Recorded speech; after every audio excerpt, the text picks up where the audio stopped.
Hi everyone, welcome to another episode of Educator's Voice, where I talk to teachers in China about the challenges they face every day in their jobs. And today I'm here with Liao. He's originally from Taiwan and he moved to the US when he was 10 years old, spent 15 years there and has been living in China since 2004.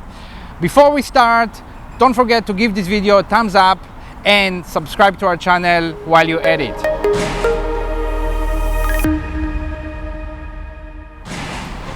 Hey Nick. Hi. How are you doing? Good.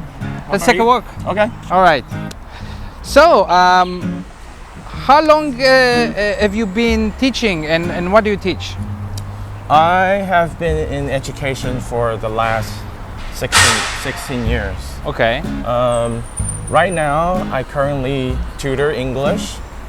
I teach phonics, grammar, reading and writing, of course, and TOEFL and IELTS.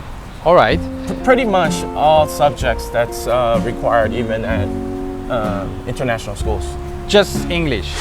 English. Right. Yes. So tutoring is basically, we discussed this before, right? It's basically helping kids outside of school, right? Yes. To get better in school, I guess. Yes. That's what tutoring is. Yes. Right. Okay. You are an American in a way, but you look Asian. Mm-hmm. Does this bring any issues with parents? Anything in your business? Yes. When parents don't know me, before they get to know me, they try to negotiate pricings. Right. They try to pay me less. Right. Or they assume that I might have an accent. So they're worried that I'm not able to teach their kids up to their standards. But then once they have a trial class with me and they hear my English and they see how I teach, then that doesn't become an issue. The skin color doesn't become an issue, or race. Right. Yeah, because in China, people look at it like that sometimes, kind of like not in the right way, right? Right. Okay. What are some of the challenges you have to deal with when tutoring Chinese children? I think it's mostly children in general. Okay. Not just a race. Okay. I have taught kids from China, Korea, India, Brazil, maybe a couple others I can't remember. Okay. But I think they're pretty much the same, and the children, the kids. So what happens is that most of the children try to do the minimum. That's normal. I know. I have kids, right? Right. Yeah. So what you need to do, or what I do, is I tell them there's a standard. You have to do a certain amount of work. You have to do the things that I ask you to do to become where you need to be. Right. Right. I see. So this is kind of a challenging thing you're saying, because why? Sometimes they don't listen. No, they're right. You're right. Right. They don't listen. Okay. Or they pretend to listen. They pretend to listen, right? Okay, so I guess it's related, right? What kind of expectations do parents have from you tutoring their kids? Well, of course, they want me to bring their kids up to par, Yeah. to the standard. It's about grades. They want their kids to get good grades, basically. Good grades, or let's say they're in an intensive English program, and that is where, like, in an international school, right? They're not up to the standard of the grade. Intensive for the rest of kids. Intensive English program is that kind of program in international school that help kids that are non-native English, right? Right. To get up to par, right? Right. So that you help these kind of kids a lot? I do, half and half. Some kids come tutor with me because their parents want their kid to become the best in class. Right. So it's not always that they're falling behind, right, and they need to catch up. Some of them want to just stay ahead, or that the school is probably not offering what they need, like meaning that's too easy. Right. So they want to do something harder. They want to challenge the children. They want more. So what are the reasons kids that you've been tutoring don't do well enough in school? I think it's simply that they don't follow my instructions of doing homework that assigned to them.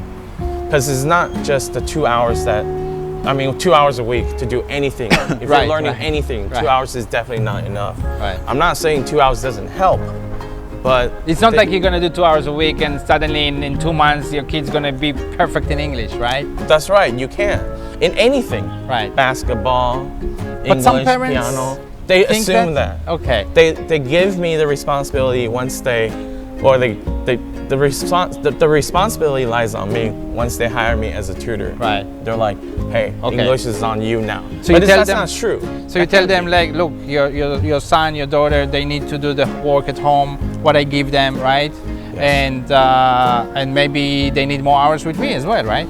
Well, parents Save think money? that, they think that you're trying to make more money off of them if you tell them to do another 2 hours. But what I want to say to that is that usually at first when the parents, any parent really, they come to you, they said, hey, Nick, be tough on the kid, be strict, give them homework.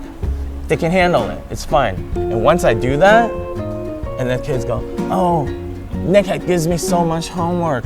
I can't do it all. Right. Da da da. And then the parents get mad, and then they said, well, they don't get mad. They listen to their kid. They spoil the kid. They listen to the kid more than they listen to you. That's an issue, right? So that's a double-edged sword, right? Yes. Okay. So about this tutoring, right? Like a lot of kids go to tutors after school in China. A lot, like everybody, right? It's typical. Do you think it's too much? I do think it is too much because I have seen kids that tutor in every subject: math, English, chemistry, physics, and then they do like violin. Right. So no free time. No, they're busier than you and I. It's a bit too much. Yeah, it is. Right. It's a lot too much. Right. Okay. Yeah. How about this kind of business, tutoring? For any teachers watching us, this is interesting. What's the market like? What's the prices? How does it work? I think tutoring is pretty good. It pays well. I've been tutoring for the last 12 years. I've been in education for 16, but I've been tutoring for 12 years. Tutoring pays well, but you also have to know what you're doing. Otherwise, you can't stay in business as long as. Right. What's the market price per hour? It ranges. If you're doing in training centers or even like one-on-one, one-on-two, it goes from maybe roughly 150 to about 400 an hour. That's a big range. Yeah, it is. Right. It is. Okay. And this goes back to what we're saying is like they try to pay a non-foreign looking teacher more, and then Asians less. Right. That's the biggest problem. They don't really pay you on your capabilities. Right. But maybe after doing it so many years, you build a customer base and they know you, so it's better for you. Right. Right. I get my students by word of mouth. Right. Parents referral. Right. They tell the other moms that hey, you need to, get your kid to learn with Nick. Right. Must have taken years to build. Oh yeah. Yeah. Oh, All right. So last question is, what's your advice for parents with kids that have difficulties at school as a tutor? Kids really need to read. Reading is very important. Right. Reading helps the children to, in all ways, all around, with English. So if you don't read and you're just tutoring, doing grammar, you're doing whichever, it helps, but not as much as if you're reading.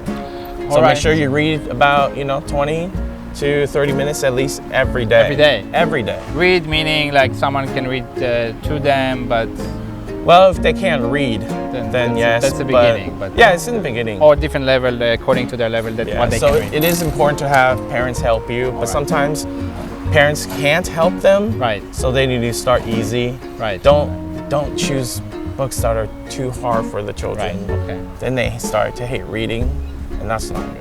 All right, and that's all we got for today. Thank you, Nick, for talking to me. It was very interesting. Thank you, Ziv. I want to make a shout out to my kids. I love you. And to my students, keep up the good work. You guys are the best. All right, this was Educator's Voice. See you next time.